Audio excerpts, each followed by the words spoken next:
Hello students, Sandeep sir की class में आप सभी का स्वागत है। इस वीडियो में हम डिस्कस करने वाले हैं क्लास 10 के एक बहुत ही इंपॉर्टेंट उदाहरण को, उदाहरण नंबर 11। इस प्रश्न में मूलों की प्रकृति को किस प्रकार से ज्ञात किया जाता है ये समझाया गया है। हम सभी जानते हैं कि ax square plus bx plus c is equal to 0 यदि एक द्विघात समीकरण है तो मूलों की प्रकृति उसके विभक्तिकर अर्थात बी स्क्वायर माइनस 4ac द्वारा ज्ञात की जाती है। ये किस प्रकार से निकाला जाता है और यदि मूल वास्तविक हैं तो किस प्रकार से मूलों को ज्ञात कर सकते हैं, ये कंसेप्ट इस उदाहरण में अच्छे से समझाया गया है। तो चलिए वीडियो को देखते हैं, लैपटॉप पर चलते हैं और इस वीडियो को देखते हैं। जो भी क्लास 10 के आरबीएससी के छात्र हैं वो इस वीडियो को कंप्लीट देखें ताकि उन्हें पूरे कंसेप्ट्स अच्छे से समझ आ सके।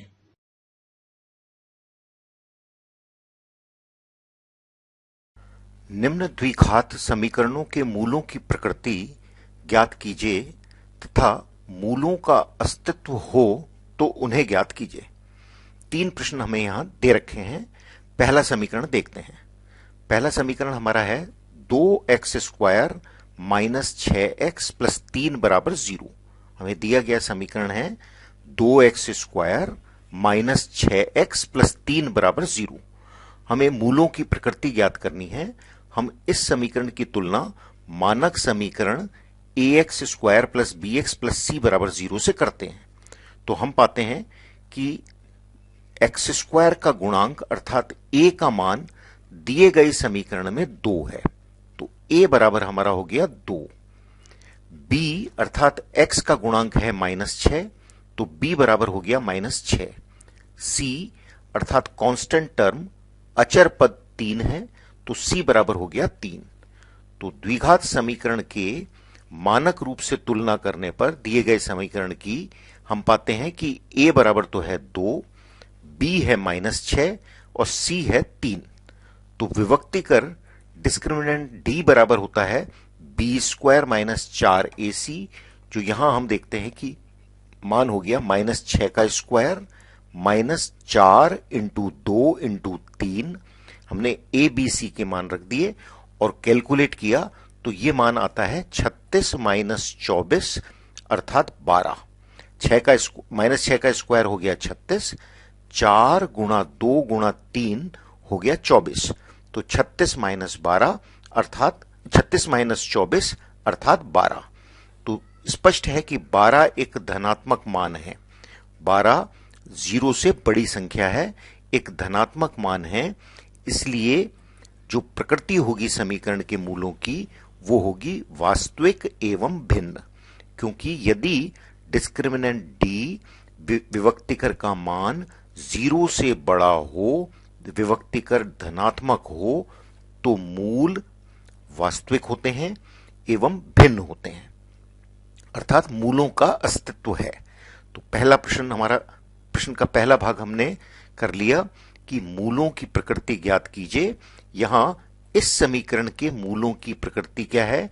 मूल वास्तविक है, रियल है एवं भिन्न है, डिस्टिंक्ट है। अब हम मूलों को ज्ञात करते हैं।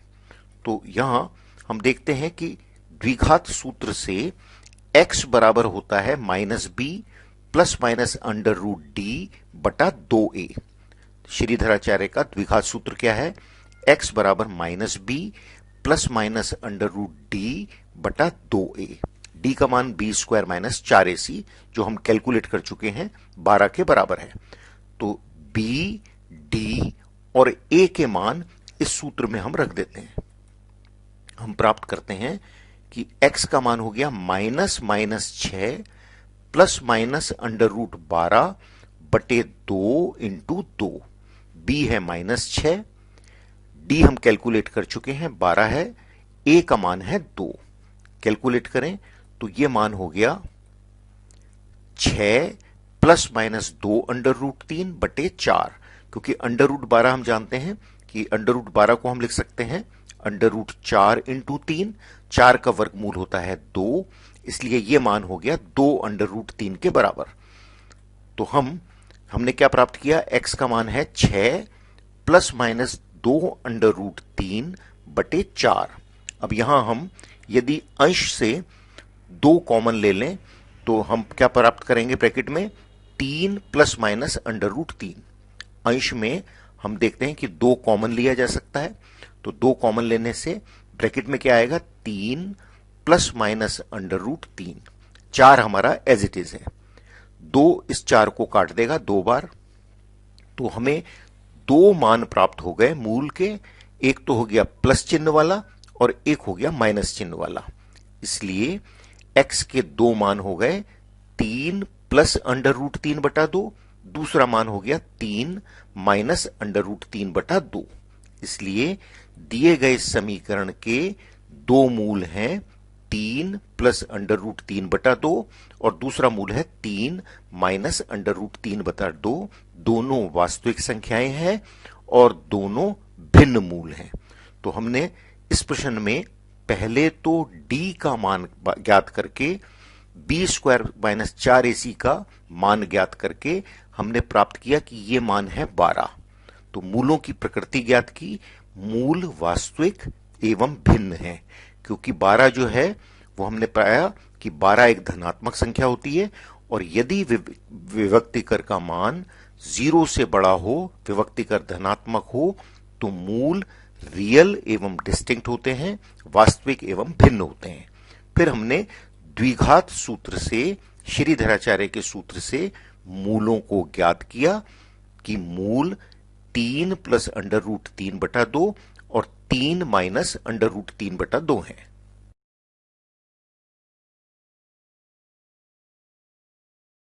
प्रश्न का दूसरा हिस्सा है, समीकरण हमें दिया है 3x² माइनस 4 √3x प्लस 4 बराबर 0। हमें दिया गया समीकरण है 3x² माइनस 4 √3x प्लस 4 बराबर 0। हम इस समीकरण की तुलना द्विघात समीकरण के मानक रूप अर्थात ax² plus bx plus c बराबर 0 से करते हैं। तो हम देखते हैं कि जो x² का गुणांक है अर्थात a का जो मान है वो 3 के बराबर है। x² का गुणांक समीकरण में 3 है। x का गुणांक क्या है, -4 √3। तो b का मान क्या हो गया, -4 √3। और अचर पद क्या है, यहां पर अचर पद है 4, कांस्टेंट टर्म 4 है, तो c बराबर हो गया 4।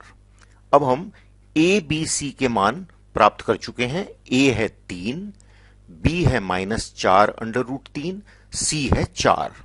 हम विभक्तिकर का मान निकालते हैं। मूलों की प्रकृति ज्ञात करने के लिए विभक्तिकर d का मान निकालेंगे। विभक्तिकर d हम जानते हैं b² माइनस 4ac होता है, तो विभक्तिकर d discriminant b² minus 4ac होता है। b का मान है -4 √3 और इसका स्क्वायर अर्थात हो गया -4 √3 का होल स्क्वायर, -4ac, a है 3, c है 4, तो ये मान हो गया -4 इंटू 3 इंटू 4। सरल करते हैं तो मान हो गया 48 माइनस 48। 4 √3 का वर्ग करें तो ये आता है 48, माइनस का स्क्वायर करेंगे तो वो हो जाता है प्लस, तो 4 √3 का स्क्वायर हो गया 48। 4 इंटू 3 इंटू 4 ये होता है 48। तो b² माइनस 4ac विभक्तिकर का मान इस समीकरण के लिए हमने पाया 0 है, 0 है। अब हम जानते हैं कि यदि विवेचक विभक्तिकर d0 हो तो समीकरण के मूल वास्तविक एवं समान होते हैं। तो यहां क्योंकि विभक्तिकर d 0 है इसलिए मूल वास्तविक होंगे और बराबर होंगे, समान होंगे, रियल एंड इक्वल। कंडीशन क्या है, d का मान 0 आना चाहिए। यदि दिए गए समीकरण के मूल, तो इसलिए दिए गए समीकरण के मूल वास्तविक एवं बराबर हैं। अब हम मूलों को ज्ञात करने के लिए द्विघाती सूत्र का प्रयोग करते हैं। तो श्रीधराचार्य का द्विघाती सूत्र है x बराबर minus B plus minus under root D बटा 2a। यह हमारा सूत्र है श्रीधराचार्य का द्विघाती सूत्र, क्वाड्रेटिक फॉर्मूला। यहां डी हम ज्ञात कर चुके हैं, 0 है। बी हमारे को पता है, बी है माइनस 4 अंडर रूट 3। ए हमारा कितना है, ए है 3। तो x बराबर हो जाएगा minus 4 under root 3 plus minus under root 0 बटा 2 इंटू 3, अर्थात मान हो गया माइनस 4 अंडर रूट 3 बटा 6। हम इसे अंडर रूट 3 से गुणा कर देते हैं और अंडर रूट 3 से भाग लगा देते हैं। तो हम क्या प्राप्त करेंगे, मान हो गया जब minus 4 under root 3 into under root 3 अंश में होगा तो इसका गुणा हो जाएगा 4 इंटू 3 अर्थात 12। अंश में हम क्या प्राप्त करेंगे और हर में हम क्या प्राप्त करेंगे, 6 अंडर रूट 3। तो हमारा अंश हर हो गया 6 अंडर रूट 3। अब 6 को हम काट सकते हैं 1 से और 6 दूनी 12 होते हैं, तो अंश में आ जाएगा 2, अर्थात जो x का मान निकला वो है माइनस 2 बटा अंडर रूट 3। x का मान क्या निकला, माइनस 2 बटा अंडर रूट 3। तो वास्तव में ये दो मूल हैं और क्योंकि दो मूल समान हैं तो दोनों मूलों का मान माइनस 2 बटा अंडर रूट 3 है। वास्तविक संख्याएं हैं और दोनों मूल समान हैं, अर्थात पहला मूल भी माइनस 2 अंडर रूट 3 है और दूसरा मूल भी माइनस 2 बटा अंडर रूट 3 है। तो इसलिए दिए गए समीकरण के दो मूल क्या हैं, माइनस 2 बटा अंडर रूट 3 और माइनस 2 बटा अंडर रूट 3। दोनों मूल समान हैं। हमने कैसे प्राप्त किया, हमने मूलों की प्रकृति से प्राप्त किया कि मूलों की प्रकृति में विभक्तिकर का मान 0 आता है, जो दर्शाता है कि मूल वास्तविक और बराबर हैं। अब हम अगले प्रश्न को देखते हैं। हमारा को अगले प्रश्न में समीकरण क्या मिला है, दिया गया समीकरण है x square plus x plus 1 बराबर 0। हमें तीसरे प्रश्न में समीकरण मिला है x square plus x plus 1 बराबर 0। पुनः जैसा हमने पिछले प्रश्न में किया है, पहले दोनों प्रश्नों में किया है, इस समीकरण की तुलना हम मानक समीकरण a x square plus b x plus c बराबर 0 से करते हैं। तो एक्स स्क्वायर का गुणांक 1 है, इसलिए ए बराबर हो गया 1। एक्स का गुणांक बी होता है और यहां एक्स का गुणांक हमें समीकरण में मिला है 1, इसलिए बी बराबर हो गया 1। अचर पद है 1, तो सी बराबर हो गया 1। तो यहां ए बराबर 1, बी बराबर 1 और सी बराबर 1 हम प्राप्त करते हैं जब हम समीकरण की तुलना मानक समीकरण, द्विघात समीकरण के मानक रूप से करते हैं।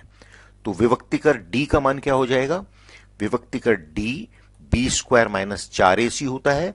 ए बी सी के मान रखने पर यह हो गया 1 का स्क्वायर माइनस 4 इंटू 1 इंटू 1, अर्थात यह मान हो गया 1 माइनस 4, जो आता है माइनस 3। अब माइनस 3 हम जानते हैं ऋणात्मक संख्या है, अर्थात माइनस 3 इज लेस देन 0, 0 से छोटी है। तो यदि विभक्तिकर नेगेटिव हो, 0 से छोटा हो, तो मूल वास्तविक नहीं होते हैं। तो मूल वास्तविक नहीं होते हैं अर्थात काल्पनिक होते हैं। तो मूलों की प्रकृति क्या होगी इस स्थिति में कि क्योंकि विभक्तिकर डी यहां लेस देन 0 है, ऋणात्मक है, इसलिए द्विघात समीकरण के मूल वास्तविक नहीं है अर्थात काल्पनिक हैं, इमेजिनरी हैं।